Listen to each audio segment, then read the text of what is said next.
Olá, meu nome é Thiago Abreu. E eu sou o Francisco Paiva Júnior. E esse episódio especial é um audiodocumentário produzido em parceria com a revista Autismo. Então vamos lá!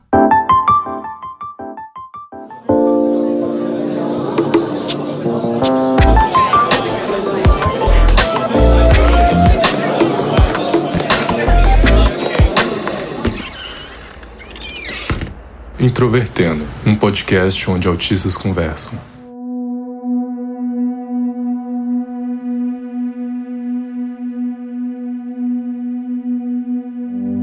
A primeira legislação federal que garante direitos aos autistas e os considera pessoa com deficiência no Brasil é a Lei nº 12.764, de 27 de dezembro de 2012. Portanto, neste fim de ano de 2022, a chamada Lei Berenice Piana completa seu 10º aniversário.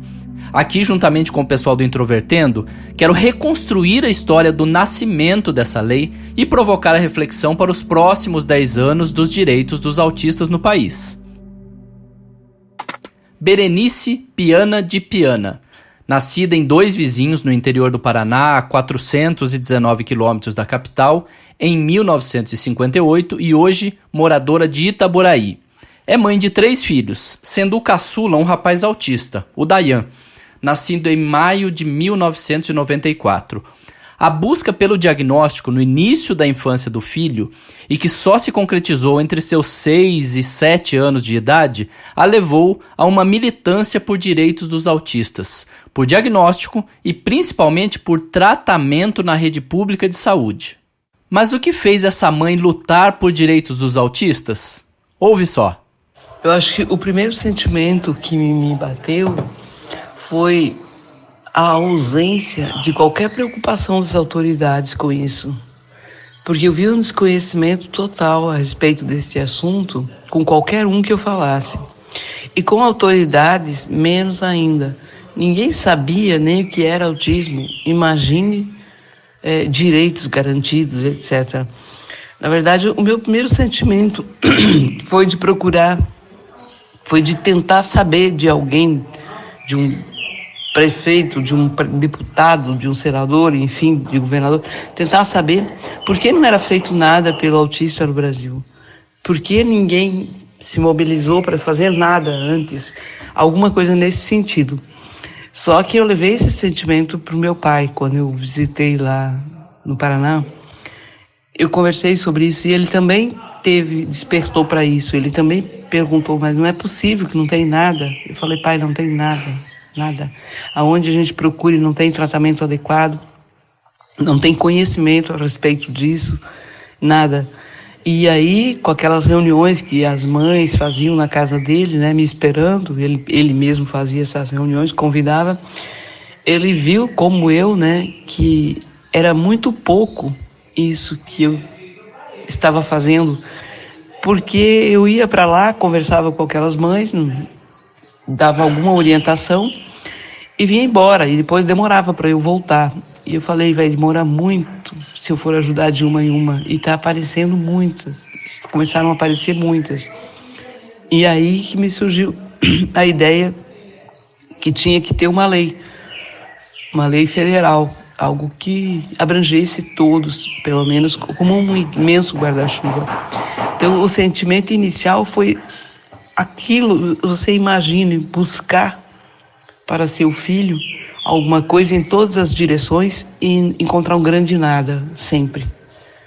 Isso é frustrante e é desanimador no começo, mas no meu caso, claro, isso só me empurrou para frente, foi o que me incentivou mesmo a lutar pela lei federal. A ação prática que ela tomou foi, ao voltar de Itaboraí, parou na capital paranaense para fazer contato com um senador curitibano. Quem a recebeu foi o seu assessor. Anotou sua demanda e colocou numa gaveta. E eu achei que o certo seria eu conhecer mais pessoas em Brasília. Então eu fiz um curso, me matriculei num curso lá da Embrapa, onde teria que fazer uma semana de curso, né? Eram 40 horas. E eu ficaria lá, vi que tinham 500 pessoas matriculadas, e eu pensei nesse grupo de pessoas, alguém há de conhecer um político confiável que possa me ajudar. Então eu fui a Brasília com essa ideia já, pensando numa maneira mais prática, mais rápida de chegar ao meu objetivo, mas assim, com muito entusiasmo, com muita esperança. E também desconhecendo os perigos que poderia ter no meio do caminho, os obstáculos, as dificuldades, a maldade mesmo lá dentro. E isso foi bom eu ter ignorado, porque talvez se eu soubesse tudo isso de cara, eu não tivesse me animado a continuar ou tivesse desistido. Ah, mas Berenice não desanimou. E nessa época já havia conhecido Ulisses da Costa Batista. Já em 2001, 2002, vendo a dificuldade de muitos pais de levarem seus filhos para atendimento todo privado, tudo era pago, fonoaudiologia, terapia ocupacional, psicólogo com método TIT. Eu tive a ideia então de procurar a Câmara de Vereadores. Eu conheci um vereador, Márcio Pacheco, e tive essa iniciativa de saber o que poderia ser feito, já que o autista não era considerado pessoa com deficiência. Esse que você acabou de ouvir é Ulisses. Nascido na cidade do Rio de Janeiro em 1966, Ulisses da Costa Batista é pai do Rafael, um rapaz de 26 anos diagnosticado com autismo em 1999, entre os 3 e 4 anos de idade. Ulisses levou a sugestão à Câmara de Vereadores do Rio de Janeiro entre 2003 e 2004. O que resultou na lei que foi a primeira legislação municipal reconhecendo o autista como pessoa com deficiência no Brasil, a Lei 4709 de 2007. Mas o prefeito entrou com ação na justiça alegando que reconhecer um transtorno como uma deficiência caberia somente a uma legislação federal. Determinado, enquanto lutava pela lei municipal ainda em 2005, Ulisses Batista foi à Defensoria Pública para cobrar do Estado do Rio de Janeiro que disponibilizasse tratamento para autistas na rede pública, o que originou uma ação civil pública contra o Estado. Além disso, ele fez uma denúncia do Brasil na Organização dos Estados Americanos, a OEA. Esse movimento foi ganhando notoriedade e Ulisses foi conhecendo mais pais ativistas. Convencido de que era necessário termos uma lei federal em prol dos direitos dos autistas, ele fez contato com o senador Cristóvão Buarque, do Distrito Federal, que era então presidente da Comissão de Direitos Humanos e Legislação Participativa, o CDH, e agendou uma audiência para novembro de 2009. E foi aí que as vidas de Ulisses e Berenice se cruzaram. Eu fui conhecendo outras pessoas e aqui no Rio de Janeiro, pessoas que, amigas minhas em comum, eram amigas da Berenice, fizeram a ponte e disseram, olha, tem uma mãe aqui no Rio de Janeiro, de Itaboraí, que luta pelas pessoas também com autismo, vocês poderiam se conhecer. Fiz contato então com Berenice, que já estava em contatos bem adiantados com o senador Paulo Paim, que é do Rio Grande do Sul, Berenice também é do Rio Grande do Sul. E aí nós nos unimos, porque eu já estava em contato com o Cristóvão Buarque, que era o presidente do CDH, e o Paulo Paim era vice-presidente da mesma comissão. Nessa época, os dois conseguiram fazer uma audiência pública na Assembleia Legislativa do Rio de Janeiro, a ALERJ, com a presença de mais de 100 pessoas, muitas delas vindas de Volta Redonda, no Rio de Janeiro, lideradas e incentivadas por Cláudia Coelho Moraes. Ela era presidente da Associação de Pais de Autistas e Deficientes Mentais, a APADEM, e lotou um ônibus de linha inteiro para levar famílias ao evento, num total de aproximadamente 40 pessoas daquela cidade. A Cláudia já apareceu aqui no Introvertendo lá em 2020, mas se você não se lembra, ela é mãe de 2 garotos. O Gabriel, que hoje tem 33 anos, é autista e teve um diagnóstico tardio, aos 12 anos de idade.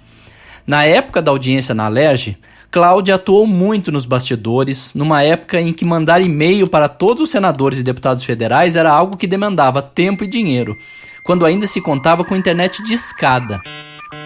Liderando um grande grupo de famílias e tendo uma rede de contatos em diversos estados, Cláudia era uma das primeiras a atender as demandas de Berenice, Ulisses e seu grupo, quando era preciso fazer pressão sobre as autoridades e divulgar informações para a comunidade em geral.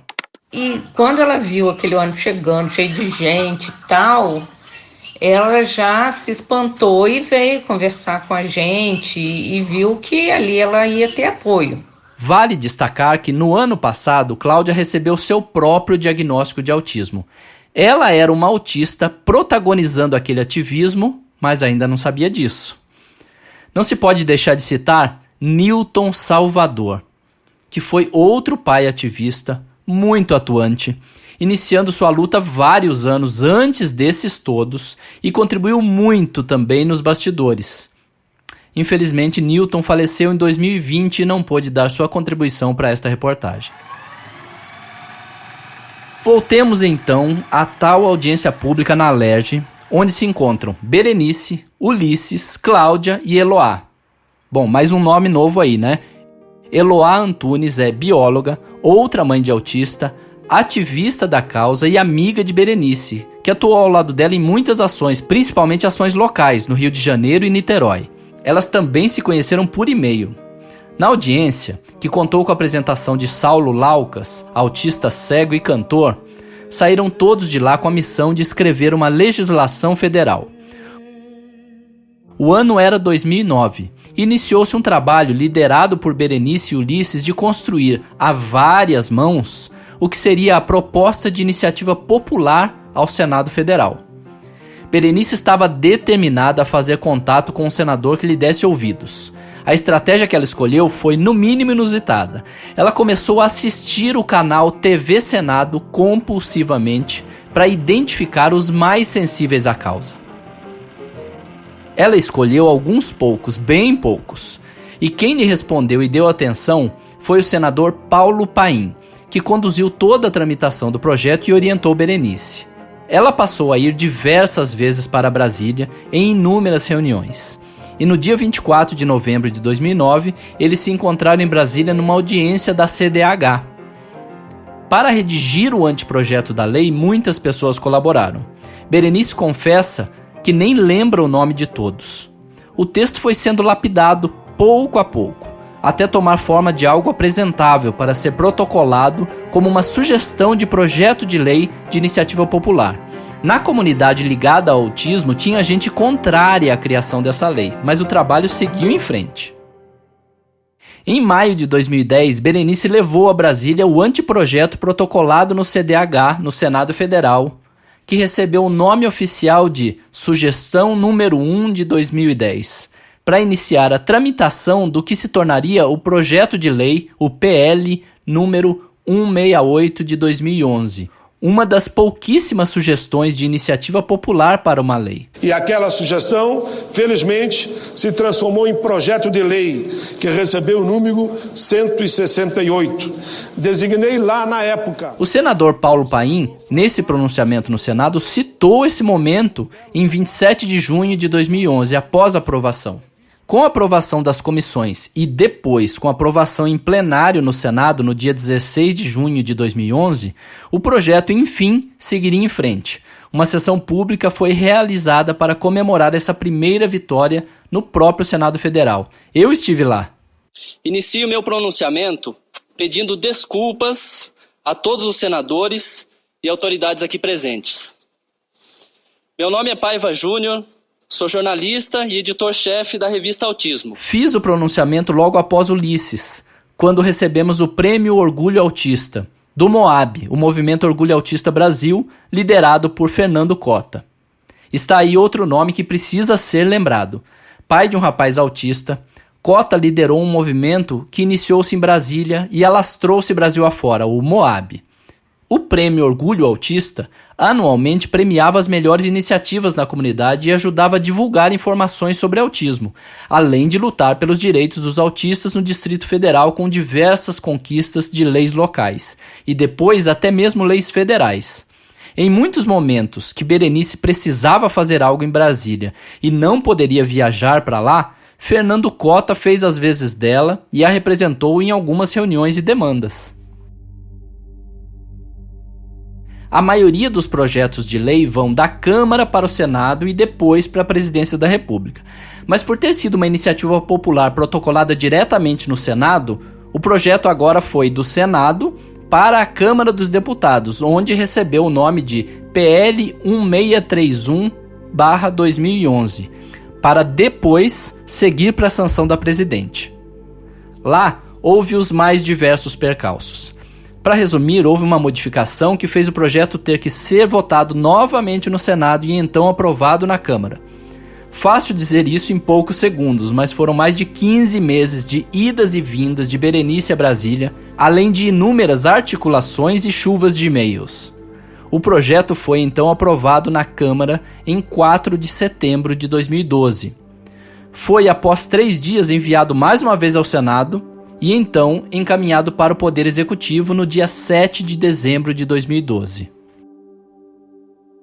E aí, quando chegou no mês de dezembro de 2012, eu recebi uma ligação do senador, do gabinete do senador Paulo Paim, e aí o senador mandou, através dos seus secretários, né, me perguntar que sugestão eu teria para o nome da lei, porque ele estava indeciso como ele queria batizar a lei, né, e estava meio indeciso como isso se daria. E aí eu tive a ideia de sugerir ao senador que a lei se chamasse Lei Berenice Piana. Porque ao longo de toda essa trajetória, e por mais, agora com mais de 20 anos militando nessa causa, eu vi que 90% ou quase 90% dos lares com crianças com autismo, os autistas têm somente a sua mãe como referência para cuidar deles. Eu sei que nós conhecemos algum caso, o meu caso, o seu caso e alguns pais, né, o esposo da Berenice e alguns poucos pais, mas a grande maioria são as mães.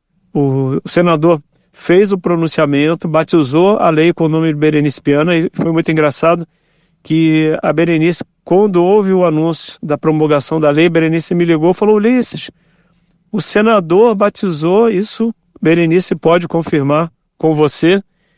Berenice me liga, o senador batizou a lei com meu nome, não é justo, se tinha que batizar com o nome, teria que batizar o seu nome também, nós juntos fizemos a lei, nós fomos os pioneiros dessa lei. Eu falei: Berenice, eu respondi para ela, né, para que você fique tranquila e acalme o seu coração, eu sugeri ao senador que a lei tivesse o seu nome, então não se incomode.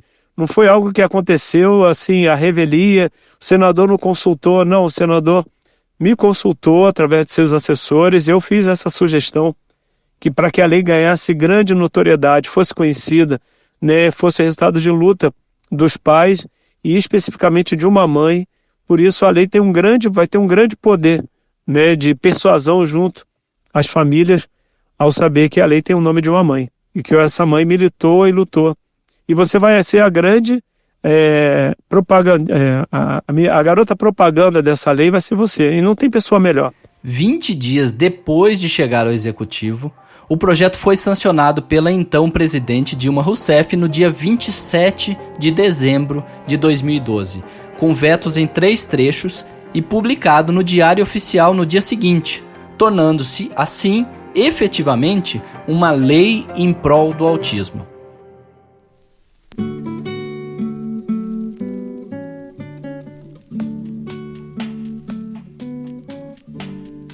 É claro que as coisas não pararam por aí. Para começar, os vetos deram o que falar e geraram discussões que se estendem até hoje. Uma delas diz respeito ao tratamento de autistas no Centro de Atenção Psicossocial, os CAPs. Isso não foi bem aceito por grande parte das famílias. O Moab chegou a participar de uma audiência pública em 2014 sobre o tema. E Cláudia, na ocasião, fez críticas a 2 entidades: a Associação Brasileira de Autismo, a ABRA, e a Associação Brasileira para a Ação por Direitos das Pessoas com Autismo, a Abraça. Eu conversei com ela sobre essa polêmica no podcast Espectros, da revista Autismo, e ela explicou o que estava por trás disso. E nós não achamos que as intervenções feitas em CAPs eram adequadas para autistas. Primeiro, por serem com base psicanalíticas, e segundo, porque não promoviam o trabalho individualizado que o autista necessita. Eram tratados todos em grupos, era uma coisa assim que não era adequada. Hoje em dia a gente vê um ou outro CAPS ou CAPSI, né, que são os infantis, que trabalham de uma maneira bacana. Mas, no geral, a própria política desses CAPs ela já não é uma política acolhedora para autistas. Então a gente achava que eles tinham que ser tratados em centros de atendimento voltados para as suas necessidades, o que não eram contemplados em CAPS. Então essa audiência, ela foi para mostrar isso, que os nossos filhos, eles não são melhores, como algumas pessoas da época disseram que a gente queria um centro de atendimento exclusivo para autistas, porque nós achávamos que nossos filhos eram melhores e que não deveriam estar junto das outras pessoas com deficiência.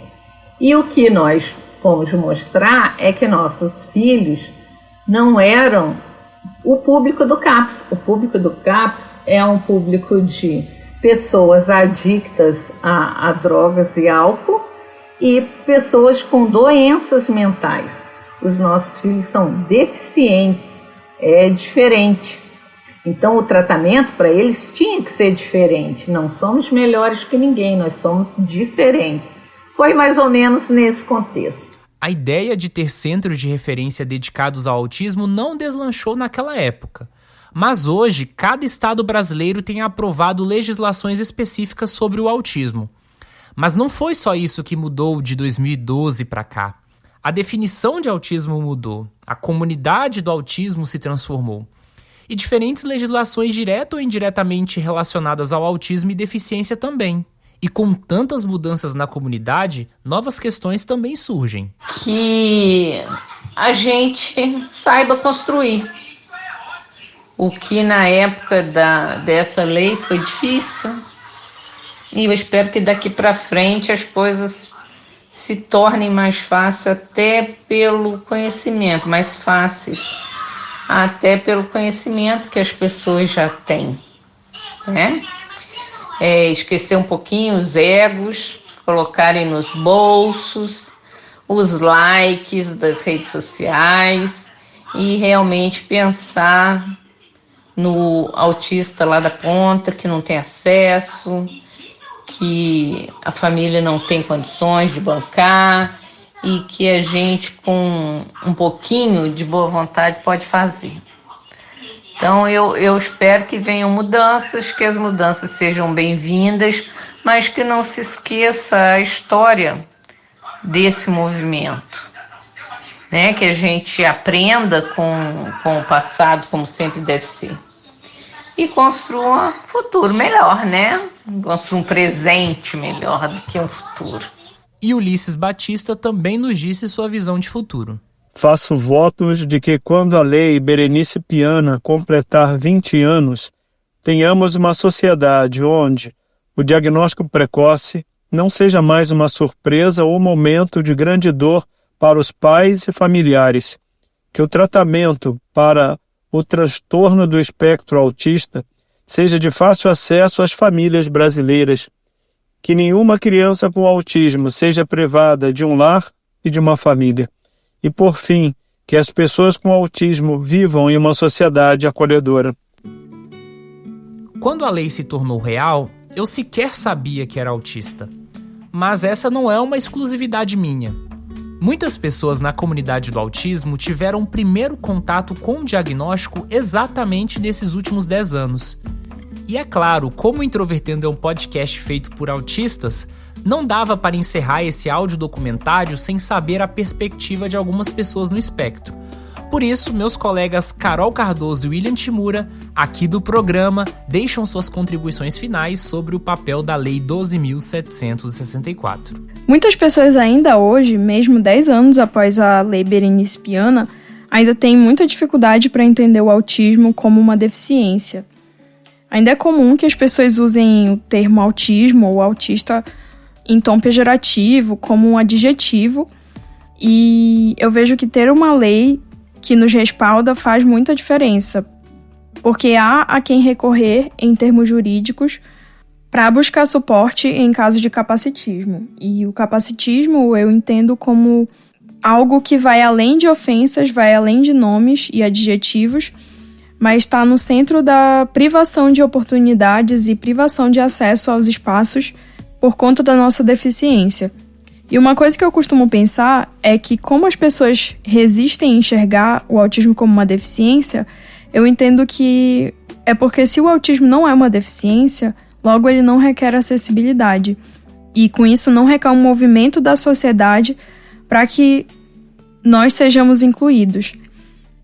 Num sentido contrário, considerar o autismo como uma deficiência nos respalda para que medidas de acessibilidade sejam garantidas em todos os espaços que nós desejamos acessar e que precisamos acessar. Isso obriga as autoridades e a sociedade civil a prover os meios para que a nossa acessibilidade seja garantida. Eu entendo que a gente ainda tem grandes desafios pela frente, mas eu vejo que esses instrumentos legislativos são fundamentais na luta por inclusão e acessibilidade de pessoas autistas. E eu desejo muito que nos próximos anos o autismo passe a ser visto com mais normalidade, que deixe de ser um tabu e que cada vez mais espaços sejam acessíveis para nós, inclusive espaços de decisão. Na minha interpretação, existe um marco muito importante, principalmente por parte dos autistas de nível 1 de suporte, ou os autistas leves, que frequentemente se veem nesse limbo, né, de não ter suas necessidades tão expressivas a tal ponto de serem legitimadas e não serem leves, entre aspas, o suficiente para não ter prejuízos ao longo do dia a dia. Então, desde a instituição dessa política, certamente vejo como um passo fundamental para a garantia de que autistas como eu, como o Thiago, como outros autistas, né, que antes foram diagnosticados com a chamada síndrome de Asperger, sejam legitimados, principalmente no âmbito jurídico, né, aos olhos da lei. Além disso, tivemos outros direitos garantidos, principalmente, né, reforçados por conta da lei, por exemplo, como foi no caso das vacinas, né, para a Covid, como também temos presenciado, ainda é claro com alguma dificuldade, mas casos de autistas ingressando no mercado de trabalho por conta, né, também da lei de cotas para pessoas com deficiências, sendo amparados principalmente por conta da lei Berenice Piana. E também ela é um amparo fundamental para a batalha, e eu acho que não há nenhum exagero chamar de batalha aqui, o que as famílias de crianças autistas passam ao tentar matricular seus filhos no ensino regular, na escola pública, enfim, até particular, na verdade, sobre a garantia do direito, né, de seu filho estar matriculado e frequentar regularmente a escola, assim como qualquer outra criança. Muitas conquistas relacionadas a esses pontos que citei até agora foram extremamente importantes e muito válidas até aqui, é claro. Novamente, temos sim muitos desafios ainda pela frente, mesmo nesses pontos. Mas eu acho que um ponto em especial que merece atenção é justamente sobre uma das diretrizes, né, da Lei Berenice Piana, que diz sobre a intersetorialidade no desenvolvimento das ações e das políticas no atendimento à pessoa com transtorno do espectro autista. Ao meu ver, isso ainda caminhou pouco e eu, infelizmente, ainda interpreto que há pouquíssima intersetorialidade para a elaboração dessas ações. Eu vejo principalmente esse dilema entre saúde e educação. E quando se trata de autismo, estamos falando da vida de uma pessoa e que, certamente, para a vida desse indivíduo, ela não é categorizada entre saúde ou educação. Então, quando falamos sobre educação, quando falamos sobre saúde, quando falamos sobre bem-estar, viver bem, aprender, ter essas experiências legítimas e desenvolvimento de autonomia, não necessariamente faz sentido categorizar as coisas entre um balde ou outro balde. E o autismo, na minha interpretação, ele deixa isso muito claro, de quão é necessário essa conversa, essa troca, essa articulação entre múltiplos conhecimentos, entre múltiplos setores da sociedade.